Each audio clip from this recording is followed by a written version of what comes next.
Elle présente tous les troubles d'une psychopathie élevée. Voilà le constat fait ce 22 octobre par l'expert qui s'est penché sur le profil de Dabia Benkired, accusée du meurtre de Lola lors de son procès aux assises de Paris. Il est possible que le meurtre soit la conséquence d'un acte de nature sexuelle non assumé de la part du sujet. Pour rappel, la petite Lola a été violée, torturée et tuée le jour des faits, le 14 octobre 2022. Le spécialiste décrit également un narcissisme chez la suspecte. Preuve en est lors de son interrogatoire en 2022 quand la jeune femme lançait aux enquêteurs « Vous avez déjà vu un cas comme moi ?» Autre sujet abordé, son mode de vie antisocial sans réelle attache affective stable, ainsi qu'une appétence pour les personnes toxiques. Dabia Benkired a également pris la parole. Elle explique avoir voulu faire souffrir quelqu'un au hasard. « Je ne savais pas que j'allais tuer, que j'allais arriver à ce point-là », a-t-elle tenté d'expliquer. La veille, elle avait déclaré vouloir faire du mal à son ex-compagnon, pas à... Vu que je l'avais violée, autant la tuer. C'est la phrase que Dabia Benkired a prononcée ce mercredi, au 4e jour de son procès pour le viol et le meurtre de Lola. Une phrase insoutenable, lâchée dans un silence total. Ce matin, elle dit qu'elle voulait faire du mal à quelqu'un. Pas à Lola, mais à son ex-compagnon Mustapha. Et pourtant, c'est sur la fillette qu'elle s'est vengée. Le président s'interroge alors. Vous en vouliez tellement à Mustapha que vous avez fait subir tout ça à Lola? Exactement. Lola, c'était une personne plus faible que moi. Je ne l'ai pas choisie. Face aux avocats de la partie civile, elle reconnaît que Lola avait peur. Vous dites que Lola avait peur tout du long?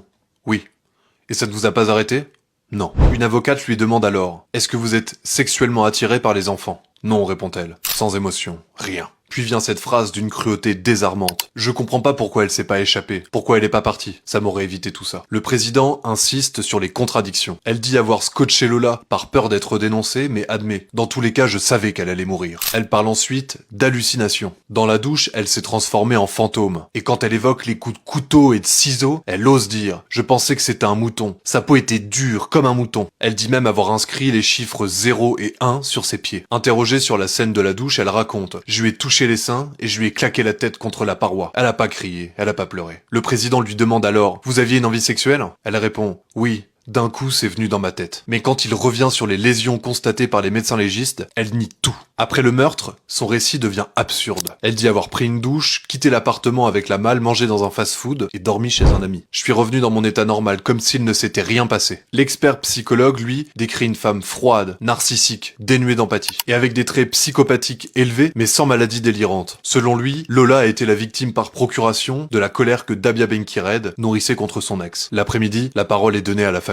Delphine Davier, la mère, habillée en blanc, dit « Je vais vous parler de ma Lola, ma mini-moi. Elle était joyeuse, naïve, toujours prête à aider. Cette chose m'a pris ma fille, mon mari, ma vie. Ne rendait pas autre chose que la perpétuité. » Le président égyptien revient de loin. Co-organisateur avec Donald Trump du sommet pour la paix à Gaza le 13 octobre dernier à Sharm el-Sheikh, Abdel Fattah al-Sisi a réussi à tourner en sa faveur une situation qui paraissait désespérée.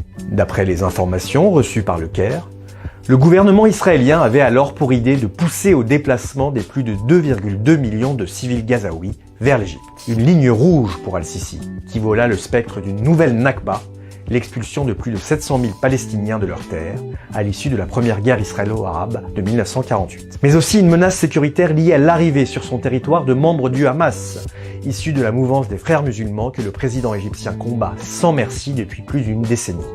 Tout d'abord sommé par Donald Trump d'accepter cet afflux de réfugiés gazaouis, dans le cadre de son projet fou de Riviera du Moyen-Orient, Abdel Fattah al-Sisi parvient à renverser la vapeur en proposant un contre-plan prévoyant la reconstruction de Gaza sans déplacement de sa population.